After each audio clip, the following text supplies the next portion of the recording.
Welcome to another program of the Church of God in the Philippines online broadcasts.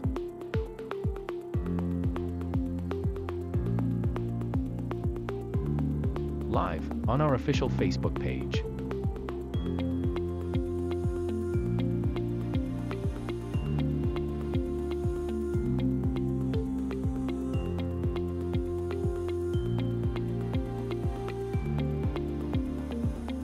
Tuesday.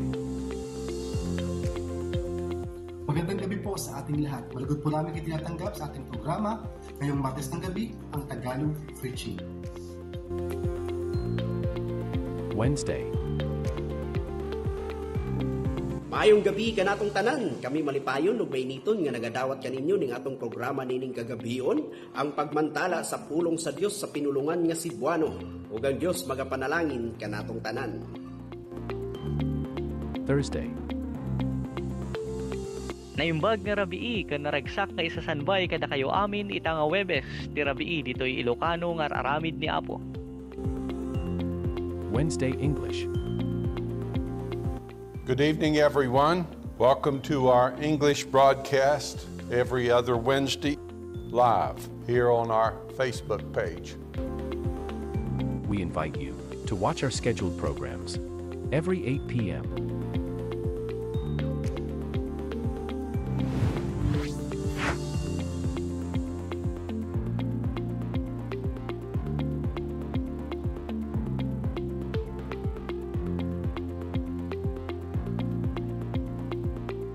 To God be the glory. Isang mapagpalang gabi po sa ating lahat. Malugod po namin itinatanggap ngayong Martes ng gabi, ang Tagalog Preaching. Yan, purihin ang ating Panginoon yan. Luzon, Visayas, Mindanao. Salamat sa Panginoon sa gabing ito ay magkakasama na naman tayo at muli na naman tayo makapakinig ng salita ng ating Panginoon. Maging yung mga kasama natin sa ibayang dagat. Amen. Salamat sa Panginoon na tayo po ay muli na namang tutulungan ng Panginoon para palakasin sa ating spiritual na pamumuhay. Kaya salamat sa ating Panginoon. So pakilala po ako. Ako po si Brother Eric Pasalunga from Sariaya Congregation. At ngayon magkakasama po natin si Brother Nelson. Brad.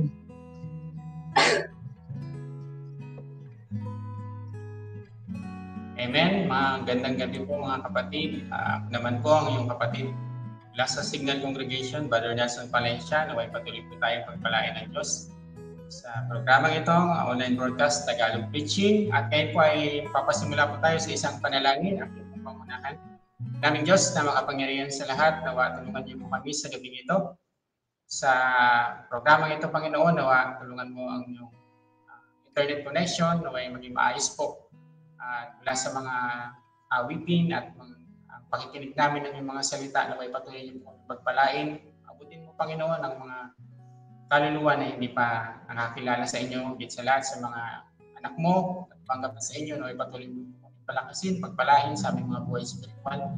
Ngayon po nawang pagtulong sa amin sa gabing ito, sa programang ito, na maayos po ang lahat, Panginoon. Kaya lahat ng kapurihan, pasasalamat ay aming binabalik sa tanging pangalan ng aming Panginoong Jesus. Amen. Amen. So yan, salamat sa ating Panginoon. So tayo man ay dumanas ng bagyo, bagaman ay maraming natinsalang, ngunit salamat pa rin sa Panginoon na bawat sa atin iningaran tayo ng Diyos. At ngayon mga kapatid, tayo po ay dadako sa pagbati ng ating mga kapatid na kasama natin sa broadcast. Yan.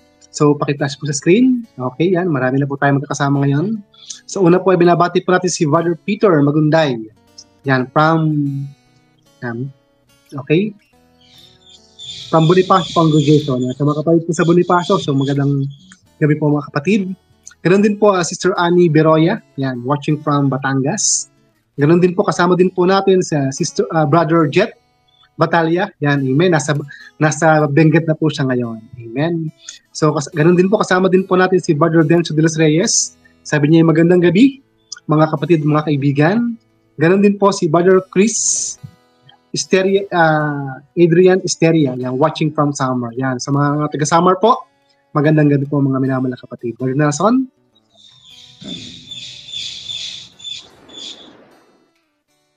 Amen. Patuloy po tayong babati sa ating mga kapatid. Si Father J.S. Ramos, magandang gabi po mga kapatid. Sister Emmy Turano. Mapagpalang gabi po sa ating lahat mga kapatid. God bless us. Sister Rosalina Gamboa, magandang gabi po mga kapatid. Sister Joy Maglasang, magandang gabi po mga minamahal kong mga kapatid.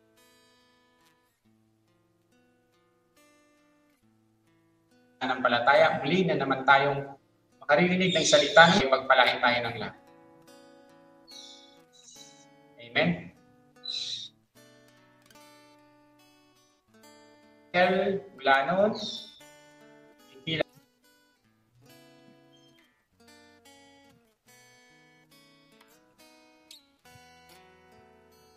So yan. Amen. So yan.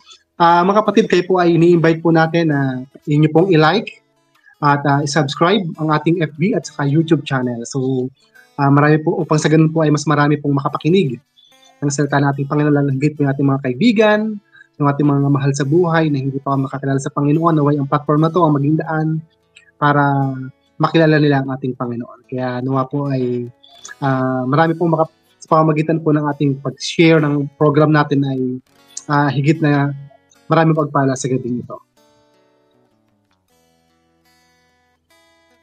Amen. Salamat sa ating Panginoon at tayo po ay makakapakinig sa gabing ito ng isang special song. Ang pamagat po ay Di Ka Nagkulang. Ito po ay pagkakalob sa atin ni Sister Elisa, Sekretarya ng Makapari Bukidnon Congregation.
Salamat sa papuring awit niyan. Tunay na ang Panginoon ay napakabuti, kailanman ay hindi siya nagkulang sa bawat isa sa atin. Kaya purihin ang ating Panginoon. Ngayon po mga kapatid ay isa pang tayong awit ang ihahandog po natin mga kapatid galing sa Signal Village, Signal Congregation. So ang kanila pong pamagat po na kailangang awitin, lupa man ay langit na rin.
Brad, nakamute.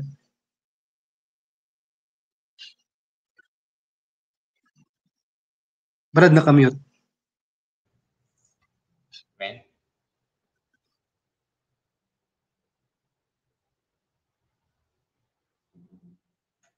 Amen. Salamat sa Panginoon. At ngayon po ay meron po tayong announcement. Sa November 16 po, meron pong 13th anniversary of the Church of God, Caloocan City. At sa November 16 din po, meron pong 29th anniversary the Church of God, in Ilocos Norte. Amen. Dalangin po natin ang mga gawain niya naway pagpalain ng Diyos ang mga dadalo at ang bawat isa sa atin na makakatunghay ng gawain yan. Amen, Brother Eric.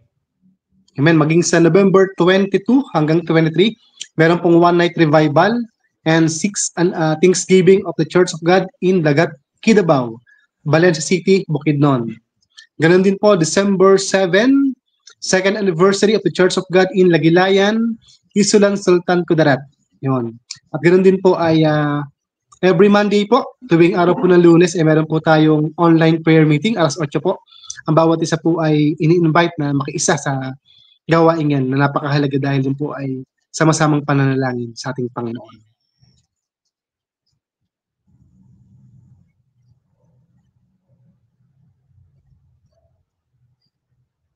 Ano, Nelson? Amen. Papatuloy po tayong bumati ng ating pong mga viewers sa gabing ito. Si Brother Ronald Manansala, sabi niya po ay magandang gabi po mga kapatid. God bless. Si Brother Anor Rogelio, purihin at sambahin ang Panginoong Diyos ngayong gabi. Amen. Isang mainit na pagbati at magandang gabi po mga minamahal na kapatid. Kaibigan sa pananampalataya, nanonood po dito sa Legilian Congregation, Isulan, Sultan Kudarat. Amen. Magandang gabi po. Brother Larry Ibuyat, magandang gabi po mga kapatid at mga kaibigan. Si Brother Kadyo Ople, magandang gabi po sa inyong lahat mga kapatid. Pagpalain po nawa tayo ng Panginoon. Amen. Salamat po sa Sister Rose Gabriel, magandang gabi po mga kapatid, purihin ang Panginoon. Amen. So, babati pa rin po tayo. Another ilan pa mga kapatid. So, Sister Rosalie Hernandez, binabati rin po natin sa lugar ng Laguna. Kanin din po si Sister Presi Gamboa, yan, from Italy. Yan. So, binabati rin po natin sa gabing ito. Kasama po natin Sister Josephine or Dumrique. Ganun din po si Brother Romel de Guzman, yan, from Dagupan City. Yan, sa mga taga-Dagupan po, magandang gabi po mga kapatid. Kasama din po natin sa gabing ito, si Sister Elizabeth Dapon. Yan, sabi niya, magandang gabi po sa ating lahat, purihin ang Panginoong Diyos. Yan, salamat po sa ating Panginoon. Amen, salamat sa ating Panginoon. At tayo po ay babati sa ating pong mga kapatid na nagdaos ng kanilang birthday. At maaaring paki-flash lang po, operator, ang ating mga kapatid na nagdaos ng kanilang kaarawan.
Happy birthday po mga kapatid. Naway kayo ay lalo pang higit na pagpalain ng ating Panginoon.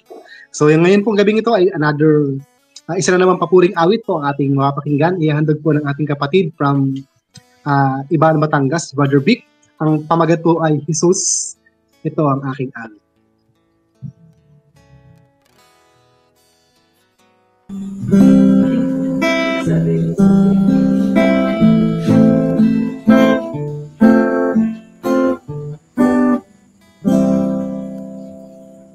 Nang kita'y di pa napikilala,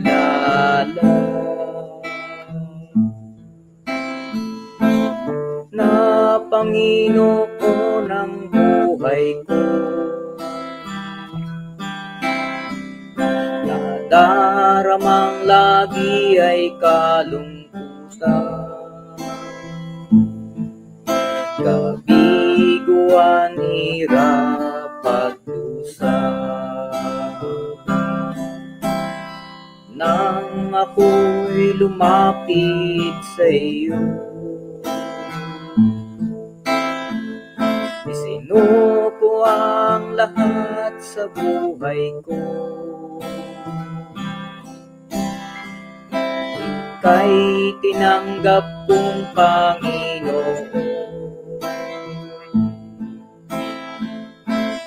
tagapagligtas ng buhay ko. Jesus, ikaw ang aking awit.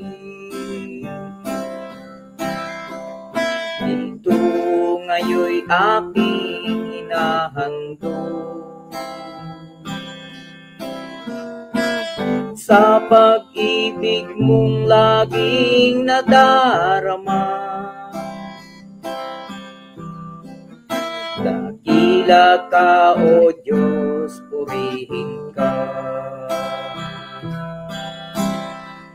Pagsubok man sa akin dumating, alam kong di mo ko pababayaan.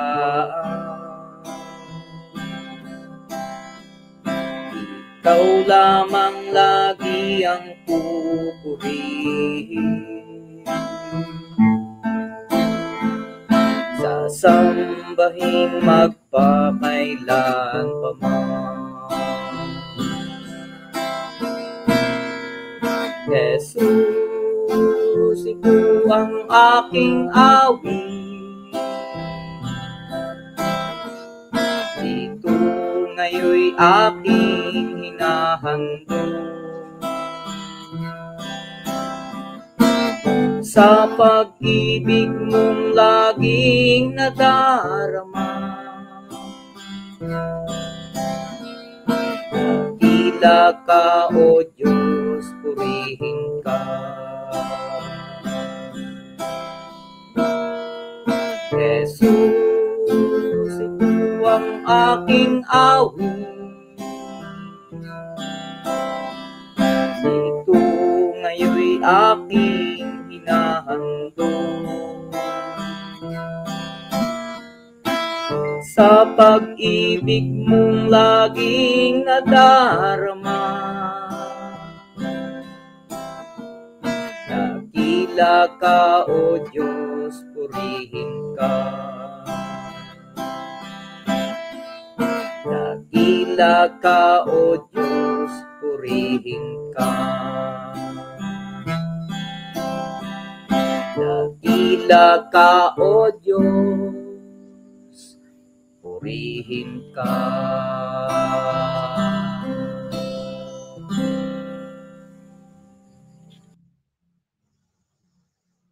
Amen. Salamat sa Panginoon. Tunay na napakadakila ng Diyos. Kaya nararapat naman natin siyang handugan ng ating awit. Isang pasasalamat sa ginawa ng Diyos sa ating mga buhay. Amen. At ngayon po, ihanda na po natin ang ating mga puso at isip sa pakikinig ng salita ng ating Panginoon. Okay, ang Diyos ang siyang tumulong, kumilos sa ating mga puso, ang ating tanggapin ang salita ng Diyos. Kung ito man ay makakabuti sa ating mga pangangailangan sa ating Panginoon. Tanggapin natin ito. Tayo pagpalain ng Diyos ng pangangailangan natin sa Panginoon at tawagin na po natin ang magbibigay ng mensahe mula sa Ibaan, Batangas Congregation, ang ating kapatid, si Brother Luis Gamboa. Magandang gabi mga kapatid, Brother Nelson, Brother Eric, at gayon din sa ating mga viewers, sa lahat ng ating mga kapatiran, Luzon, Visayas, Mindanao, maging sa ibayong dagat, at maging doon sa ating mga bisita, sa ating followers na sumusubaybay sa Tagalog preaching ng The Church of God in the Philippines. Magandang gabi po sa atin lahat, mga kapatid. Salamat po sa Panginoon sa pag-iingat niya sa nagdaang bagyo na nasabi na ito yung pinakamalakas sapagkat umabot ng signal number 5. Sa kauna-unahang pagkakataon ay tumanas tayo ng napakalakas na bagyo at maraming nawasak na istruktura. May mga na-isolate lalo na sa ating mga kapatid dyan sa lugar ng Aurora. Pero salamat sa Panginoon, meron tayong tagapag-ingat, ang Diyos at ang Inang Kalikasan, ang Sierra Madre na nagpuproteksyon sa atin. Kaya yaman dapat natin ding proteksyonan ang ating Inang Kalikasan. Purihin po ang ating Panginoon. Salamat po sa Panginoon na muli ay bagaman di karapat-dapat, subalit dahilan sa biyaya ng Diyos ay nasa puso po na paggamit din sa Panginoon na daluyan ng kanyang mga pagpapala. At idalangin niyo po ako, mga kapatid, sapagkat wala po akong karunungan sa aking sarili. Maasa lang po sa tulong ng ating Panginoon at sa biyaya ng Diyos na kanyang pinagkaloob. At ang ating pong pag-aaralan ay ating matatagpuan sa Hebreo 6:18-19. Sabi po dito, upang sa dalawang bagay na di mababago, na di maaaring ang Diyos ay magbulaan, ay nagkaroon tayo ng isang matibay na kinasasaligan. Tayong nangagsitakas na sumasakanlong upang mangapit sa pag-asang nalalagay sa ating unahan. Na ating inaring tulad sa sinipete ng kaluluwa, isang pag-asa na matibay at matatag at pumapasok sa nasa loob ng tabing. Tayo po ay dumalangin. Ama po namin banal, Diyos na makapangyarihan sa lahat. Muli Ama, sa oras na ito ay nagpapasalamat po kami. Muli ay makapag-aral ng iyong mga salita. Salamat po sa pagkabasa sa bersikulo na siyang pagbabatayan ng aming pag-aaralan sa gabing ito.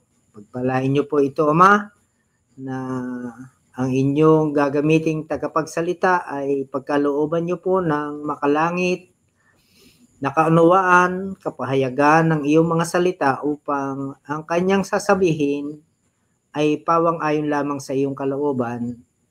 At ito rin naman, Ama, ay magsilbing pagpapala sa bawat isa na nakikinig kung paano yung matibay na pag-asa na pinagkaloob mo sa amin na iyong mga anak ay dito kami mamalagi. Salamat po, Ama, na napakabuti mo. Salamat sa iyong proteksyon. Tunay po, Ama, na nasa sayo lamang ang aming pag-asa. Ikaw ang aming matibay na pag-asa, matatag na pag-asa na sa amin na iyong mga anak. At handa mo ring ipagkaloob, Ama, sa sino mang tunay na tatanggap sa iyo bilang Panginoon at sariling tagapagligtas ng kanilang buhay. Kaya, Ama, sa oras na ito, aming hinihiling na ang Santong Espiritu po ang patuloy na mga ngasiwa at gagawa mangunguna sa aming pag-aaral na ito. Puspusin mo po ng iyong kapangyarihan ang iyong lingkod na tagapagsalita upang ang sasalitain niya ay pawang-ayon sa iyong kalooban. Sa pangalan ng aming Panginoong Hesus, ito po, Ama, ang aming samadalangin. Amen. Ang pamagat po ng ating pag-aaralan, mga kapatid, ang pag-asang matibay at matatag. Ang pag-asang ito ay tunay na nasa mga tunay na tumanggap sa Panginoon. Sa tunay na mga mananampalataya, sa mga naligtas mula sa kasalanan. Kaya salamat po sa Panginoon na bagaman tayo ay dumaranas ng matitinding kalamidad dito sa ating bansa, subalit tayo ay hindi nagugulumihanan, mga kapatid. Sapagkat meron tayong Diyos na sa atin ay kumupkop, na sa atin ay nagbigay ng napakadakilang biyayang kaligtasan at pananampalatayang nagliligtas, na ito yung susi upang tayo ay magkaroon ng pag-asang matatag at matibay. Nasa Kanya lamang. Kaya salamat po sa Panginoon na meron tayong Diyos na hindi niya pinagkait ang Kanyang bugtong na anak para tayo ay bigyan ng pag-asang ito. Kaya salamat po sa Panginoon. Sabi nga doon sa Roma 8. Sabi po dito sa Roma 8:24-25. Sapagkat tayo iniligtas sa pag-asa. Datapwat ang pag-asa na nakikita ay hindi pag-asa. Kaya't sino ang umaasa sa nakikita? Datapwat kung nagsisiasa tayo sa hindi natin nakikita, kung magkagayoy, hinihintay nating may pagtitiis. Purihin po ang ating Panginoon.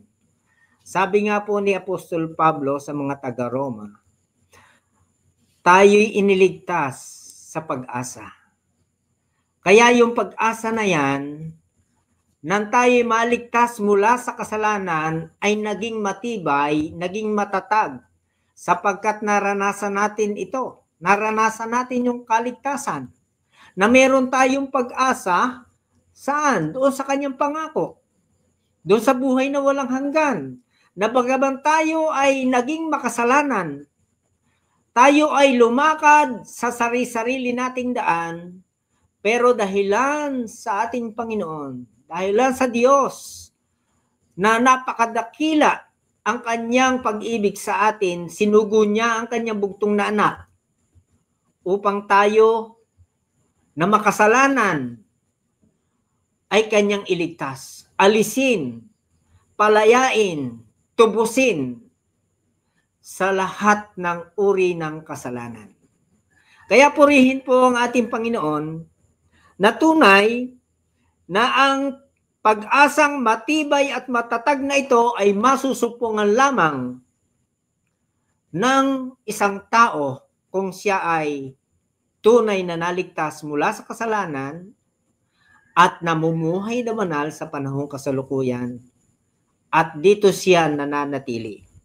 Ngayon, ang pag-asa, merong tayo dito tatalakay natin. Una, ang pag-asa ng makasalanan. Sabi nga po dito sa sa Efeso 2:11-12. Sabi po dito, sapagkat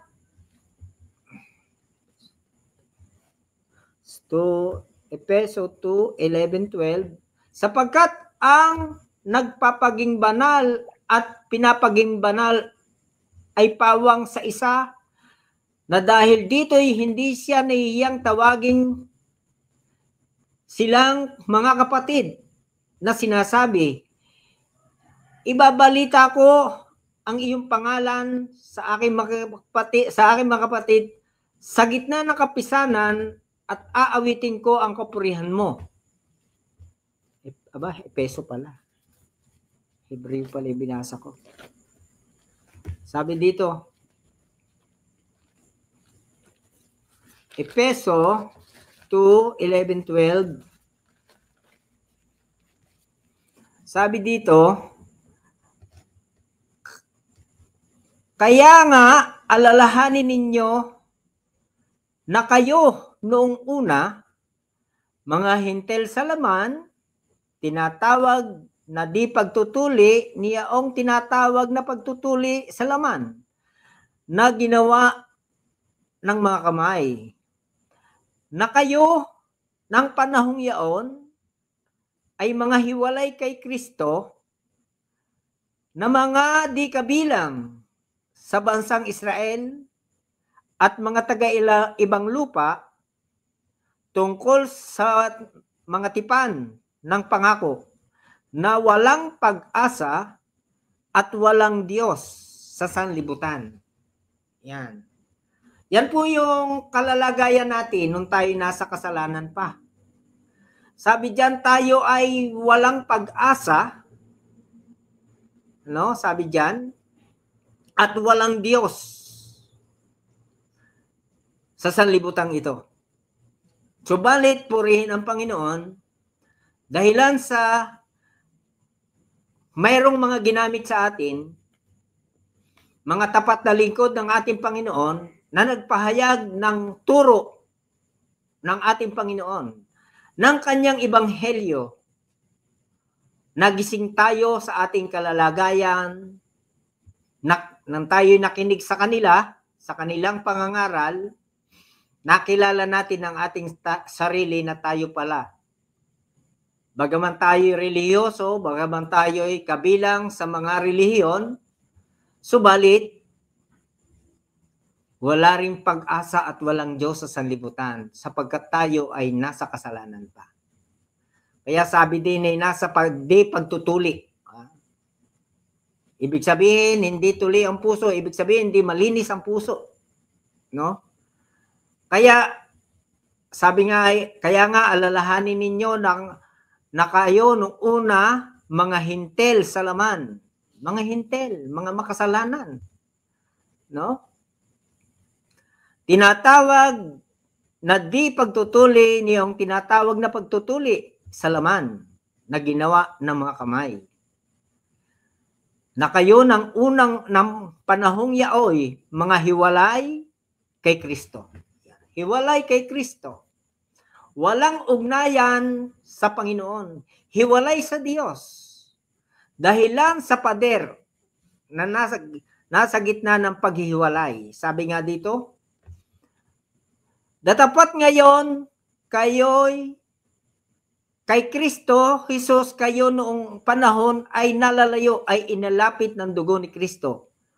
Sapagkat siya ay ang ating kapayapaan na kanyang pinag-isa ang dalawa at iginiba ang pader na nasa gitna ng paghihiwalay. Kaya mga kapatid, salamat sa Panginoon. Nung una, tayo, ang pag-asa natin nung una, nang tayo makasalanan ay wala. At sabi pa nga dito, sa Job 8:13-14,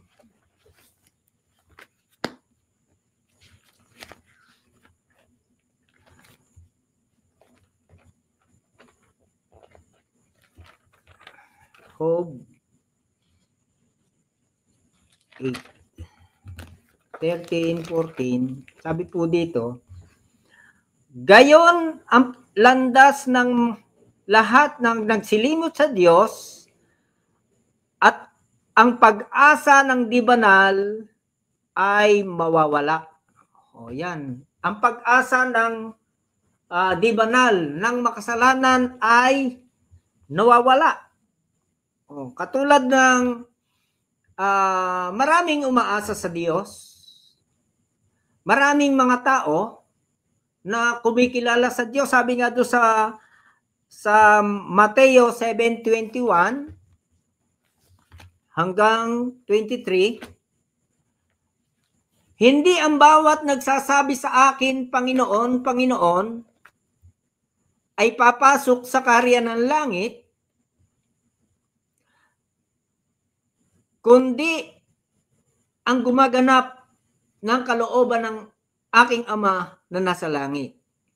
Marami ang nagsasabi sa akin sa araw na iyon, Panginoon, Panginoon, hindi baga nagsipanghula kami sa iyong pangalan at sa pangalan mo'y nagpalayas kami ng mga demonyo at sa pangalan mo'y nagsigawa kami ng maraming gawang makapangyarihan. At kung magkagayoy, ipahayag ko sa kanila, kailanmay hindi ko kayo nangakikilala, magsilayo kayo sa akin, kayong manggagawa ng katampalasanan. Ganon din tayo nung una. Sa ating buhay, nung tayo'y nasa kasalanan pa, akala natin tayo ay mabait, akala natin tayo ay lagi ring sumisimba, pero tayo rin ay nakikinig, tayo rin ay pumunta sa mga simbahan, at ang paniwala natin, tayo ay sa Diyos. Pero ang sabi ng ating Panginoon, bumabanggit, tinatawag na din natin ang Diyos.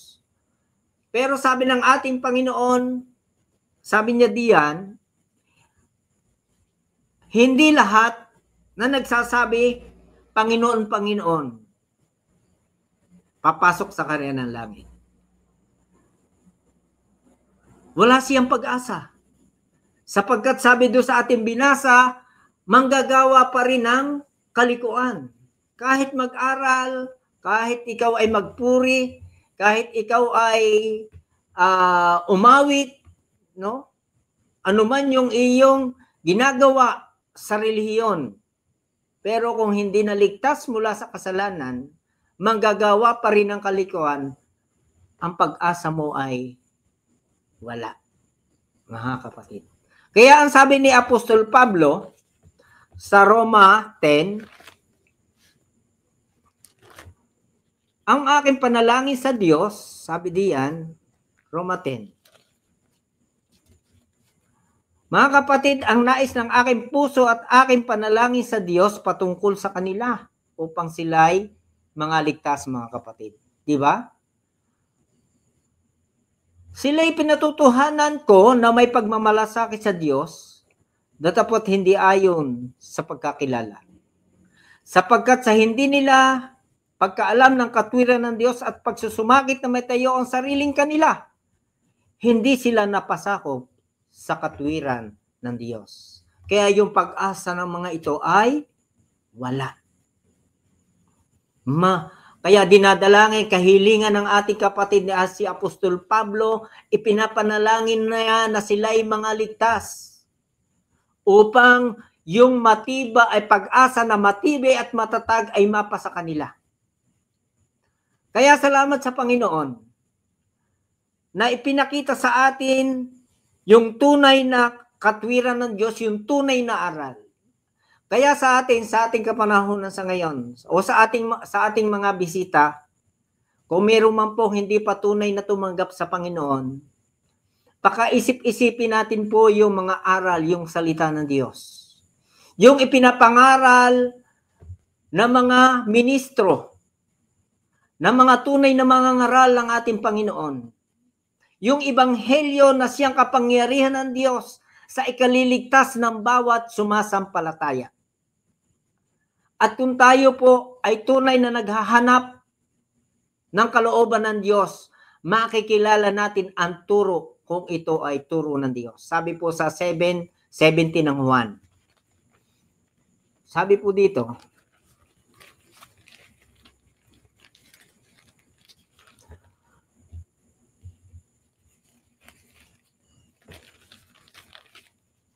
kung ang sino man tao ay nag-iibig gumawa ng kanyang kalooban, ay makikilala niya ang turo kung ito'y sa Diyos.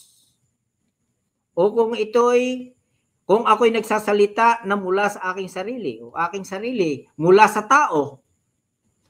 Kaya, sana, mga minamahal, mga kapatid, o sa ating mga bisita, kung nag-iibig tayo, na gumawa ng kalooban ng Diyos, tunay na makikilala natin ang turo kung ito ay turo ng Diyos. kung ito ay aral ng ating Panginoon.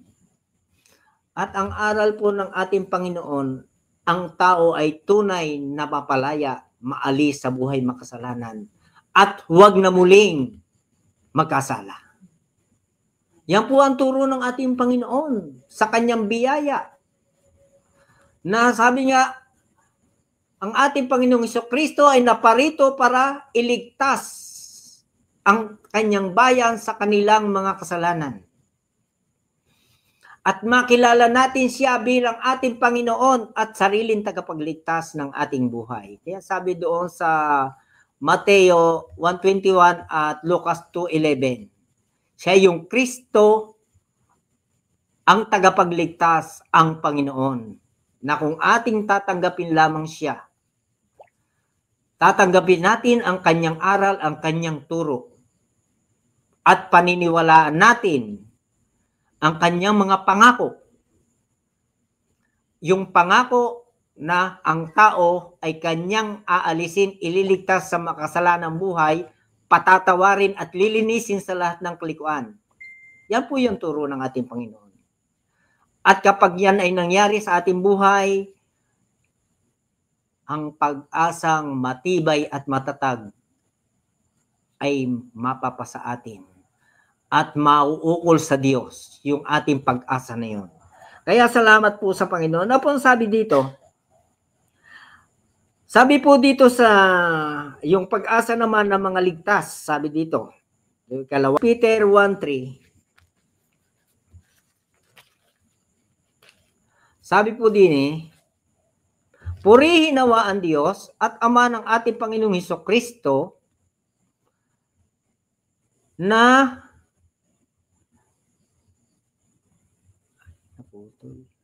ayon sa kanyang malaking awa ay ipinanak na muli tayo sa isang buhay na pag-asa sa pamamagitan ng pagkabuhay na mag-uli ni Hesukristo sa mga patay. Amen. Sabi diyan, purihin nawa ang Diyos at Ama ng ating Panginoong Hesukristo na ayon sa kanyang malaking awa, kanyang mercy, ay ipinanganak na muli sa isang buhay na pag-asa sa pamamagitan ng pagkabuhay na mag-uli ni Hesukristo sa mga patay. Sa isang manang di nasisira at walang dungis at hindi kumukupas na inilaan sa langit para sa inyo. Na sa kapangyarihan ng Diyos ay iniingatan sa pamagitan ng pananampalataya sa ikaliligtas na handa ang ihayag sa huling panahon. Yan. Kaya diyan tayo, yung matibay at matatag na pag-asa ng mga nagsisisampalataya, ng mga naligtas mula sa kasalanan, ng mga tunay na Kristiyano, ng mga kabilang sa Iglesia ng Diyos. Kaya purihin ang ating Panginoon, dahilan sa kanyang mayamang awa at habag ay iniligtas tayo. Tayo'y naipanganak na muli. Naging bagong tao, naging bagong nilalang. Kaya sabi nga po, kung ang sino man ay nakikristo, siya bagong nilalang na, ang mga dating bagay ay nagsilipas na, narito sila'y pawang, naging mga bago. Kahalimbawa o kaugnay o anino ng ginawa ng ating Panginoong Hesukristo na sa kanyang pagkamatay at pagkabuhay, tayo ay namatay sa kasalanan, nabuhay espiritual. Kaya purihin po ang ating Panginoon. At sabi pa, dahil lang sa ang pag-asang ito'y ating karanasan. Naranasan natin ito, mga kapatid.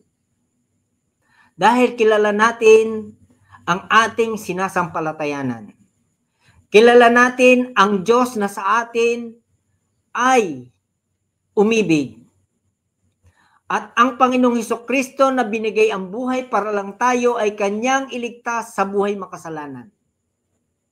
At ang gawain ng Espiritu Santo na sa pamagitan ng kanyang mga aral, ng kanyang mga turo, lagi tayong araw-araw ay pinapalalahanan upang tayo manatili sa ating buhay espiritual.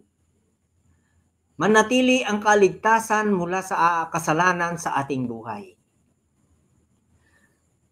Sa pamagitan ng kanyang mga aral, ng kanyang mga turo, na ating binubulay-bulay, na ating napapakinggan, na ating nababasa sa banal na kasulatan, naririnig natin sa mga mensahe ng ating mga kapatid upang tayo'y mapatibay, mapatatag sa ating pananampalataya, mapatatag sa pag-asang nasa atin, mga kapatid. Kaya purihin ang ating Panginoon, dahilan tunay na buhay ang ating pag-asa, dahilan sa ating Panginoong Hesukristo. At sabi nga dito sa Kawikaan 10:28,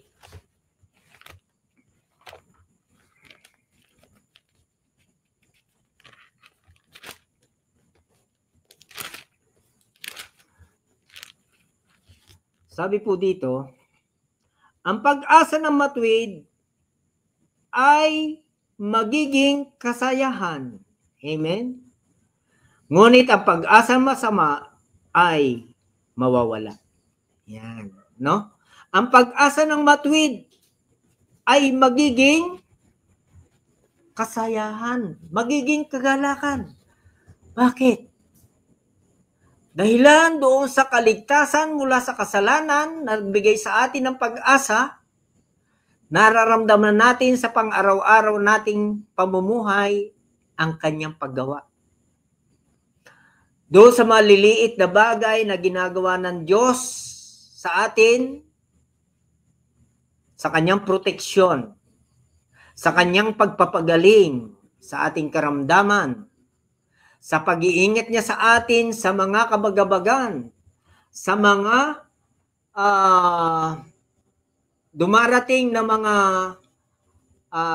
bagyo, lindol, sakuna, lagi nandyan yung proteksyon ng ating Panginoon. At nararamdaman natin ang kanyang pag-akay, paggiya, kanyang proteksyon.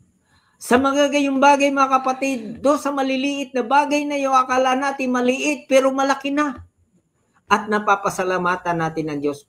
Salamat po, Panginoon. Kaya, nagiging kagalakan sa atin yung pag-asa. Yung pag-asa natin dahilan na tayo naligtas mula sa kasalanan. Sabi pa po dito sa awit 146 verse 5,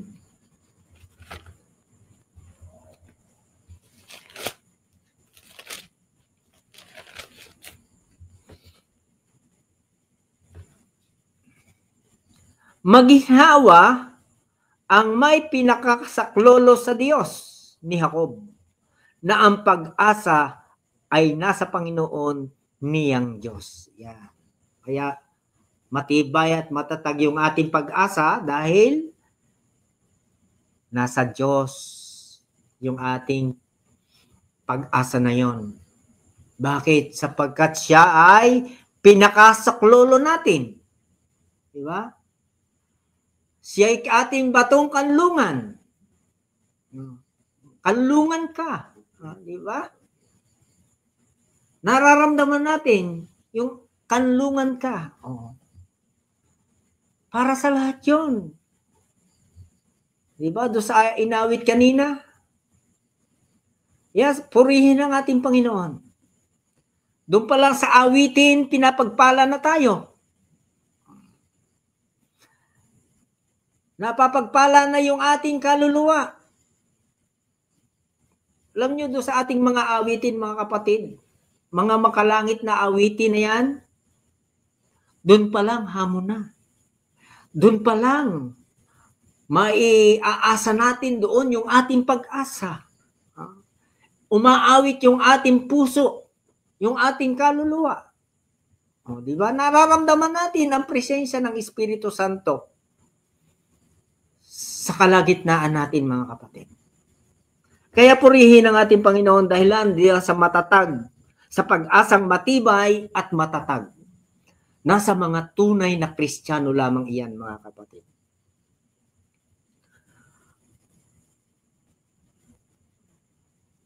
Sapagkat iyan ay, sabi pa dito, sa 1 John 3:3, kaya't kung ang sinuman ay mayroong pag-asang ito,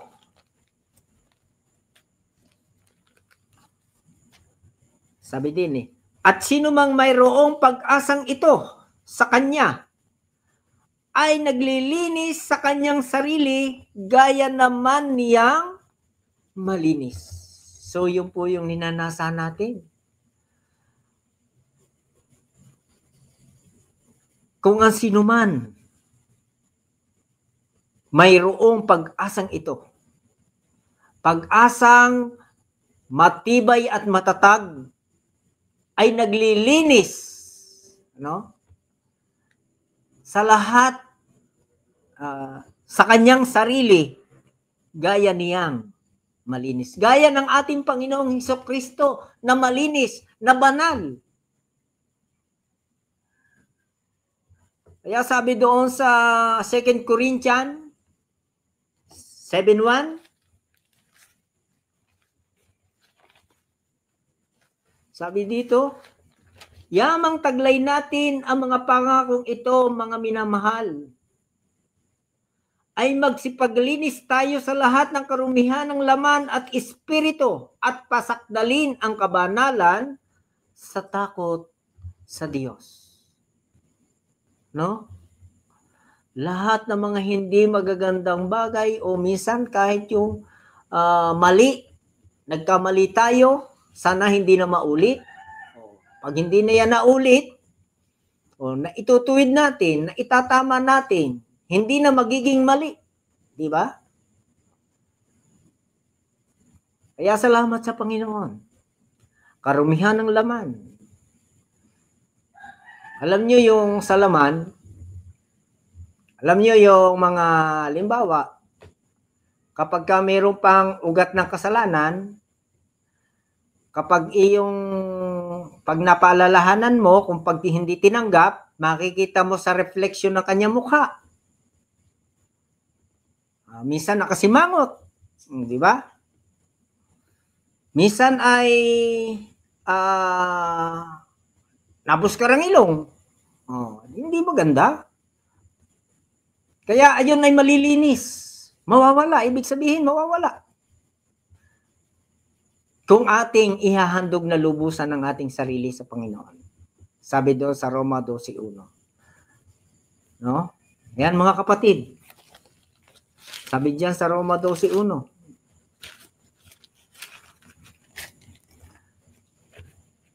Alang-alang sa mga kahabagan ng Diyos. Kaya nga, mga kapatid, ipinamamanig ko sa inyo, alang-alang sa mga kahabagan ng Diyos, na inyong iharap ang inyong makatawan na isang haing buhay, banal, kayaya sa Diyos na sa ninyong katampatang pagsamba. At sabi pa sa 2, at huwag kayo magsiayon sa salibutang ito, kundi mag-iba kayo sa pamagitan ng pagbabago ng inyong pag-iisip upang mapatunayan ninyo kung alin ang mabuti at kayaya at lubos na kalooban ng Diyos. Purihin ang ating Panginoon. Kapag niandog natin ang lubusan ng ating Panginoon, sabi doon, iharap natin ang ating mga katawan na isang haing buhay banal. Kaya-aya sa Diyos na siya nating katampatang pagsamba. Haing buhay, banal, malinis.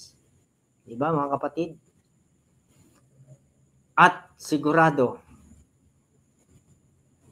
yung pag-asang matatag at matibay, mananangan tayo diyan, mga kapatid. Kaya, kailangan sa ating buhay, kailangan manatili ito upang tayo'y magtagumpay, mga kapatid. Sabi po din sa 1 Peter 3:15,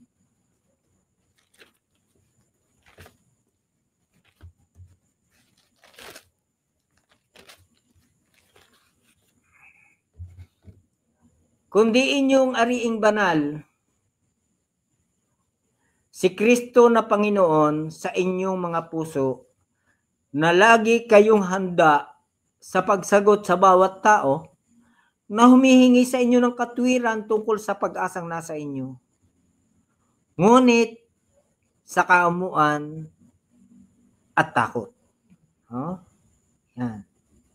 Sabi diyan, kundi inyo aring banal si Kristo na Panginoon sa inyong mga puso, na lagi kayong handa sa pagsagot sa bawat tao na humihingi sa inyo ng katwiran tungkol sa pag-asang nasa inyo. Kaya tayo, mga kapatid, gayon lang ang ating pagmamalasakit do sa mga kaluluwa na ating nahayuan, ating inaaralan, para yung pag-asang nasa atin ay mapasa kanila din. No? Kaya gagamitin tayo ng ating Panginoon. At sabi pa, din sa Hebrew 3:6, datapwat si Kristo, gaya ng anak ay puno sa bahay niya, na ang bahay niya ay tayo, kung ating ingatang matibay ang ating pagkakatiwala at pagmamapuri sa pag-asa hanggang sa katapusan. Purihin ang ating Panginoon. Datapwat si Kristo, gaya ng anak, ay puno sa bahay niya. Nang bahay niya ay tayo, kung ating ingatang matibay ang ating pagkakatiwala at pagmamapuri sa pag-asa natin hanggang sa katapusan. Kaya kailangan ang pag-asang matibay at matatag na ito ay manatili sa bawat isa sa atin. At doon sa ating mga followers, sa ating mga kaibigan na sumusubaybay na hindi pa tumanggap sa Panginoon. Isip-isipin natin yung mga salita ng Diyos na ating narinig. Kung nakita natin, tayo pala ay nasa kasalanan pa, lapitan natin ang Panginoon. Kahit ikaw ay nandyan sa iyong kwarto, sa iyong bahay, sa iyong silid, kung naramdaman mo na hinipo ka ng Panginoon, nais mong magkaroon ng matatag, ng pag-asang matibay at matatag, lapitan mo ang ating Panginoon. Sapagkat ang sino man lumalapit sa Kanya, kailanmay hindi niya itataboy. Purihin ang ating Panginoon, nawa po. Pinagpala tayo ng Kanyang mga salita.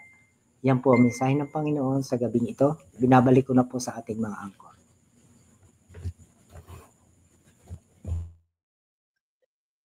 Amen. Salamat sa ating Panginoon sa mensahe na ating narinig. Tunay na nasa Diyos ang pag-asa natin. At kinakailangan sa buhay natin upang tayo ay mapabuti, hindi tayo mapasama. Hanapin natin ang Panginoon sa buhay natin. Dahil tanging siya lamang makakatulong sa buhay natin upang tayo magkaroon ng maayos na pamumuhay at tiyakan ang ating patutunguhan ng ating nag-iisang kaluluwa. Kaya purihin ang Diyos sa gabing ito. Salamat po mga kapatid na sinamahan niyo po kami sa gabing ito. Salamat din sa dulong na binigay ng Diyos sa ating kapatid na si Brother Luis, na pinahayag niya ang tunay na kalooban ng ating Panginoon, na ito'y naging pagkapala para sa atin. Tayo po ay dadalangin, paunahan ko na po panalangin. Dakilang Diyos na makapangyarihan sa lahat, kapasalamat po kami sa gabing ito sa mga salita na nahayag mo sa amin kalagitnaan. Tunay Ama na ikaw ang pag-asa sa buhay namin. Na kaya nawa Ama, tulungan niyo po yung aming mga tagapakinig sa gabing ito. Buksan niyo po ang kanilang mga puso, Panginoon. Hipuin niyo po ang kanilang mga puso, magkaroon sila ng kababaan para matanggap ka rin sa kanilang buhay, Panginoon. Ang kanilang buhay magkaroon ng katiyakan, ang buhay nila magkaroon ng tunay na pag-asa. Maging matibay sila sa pananampalataya. Makatulungan niyo po, Panginoon. Salamat sa iyong mga salita na patuloy na kumikilos sa buhay ng bawat sa Panginoon. Kaya nawa, Panginoon, alam namin na hindi mawawalang bunga ang mga pagpapagal ng mga kapatid na ginagamit mo, Panginoon, sa pagpapahayag ng iyong mga salita. Alam namin, Panginoon, ay magsipag-ani kami, Panginoon, kung hindi kami manghihimagod sa pangangaral ng iyong mga salita. Kaya salamat po kami, Ama, sa iyong mga anak na patuloy mong ginagamit at pagbigay ng wisdom sa kanila, Panginoon, upang ipahayag ng iyong tunay na kalooban. Kaya sa gabing ito, Panginoon, kami nagpapasalamat at ibinabalik namin ang pinakawagas sa papuri sa pangalan ng Panginoong Hesus. Amen. Okay. Papasalamat po tayo mga kapatid sa ating mga viewers sa ginamit ng Panginoon na mensahero kay Brother Luis, ating co-anchor, Brother Eric, at sa ating operator si Brother Alvin. Papasalamat tayo at magandang gabi sa inyo lahat. Good night po sa lahat. Good night po mga kapatid. God bless po. So see you po tomorrow sa ating Wednesday program. Good night po.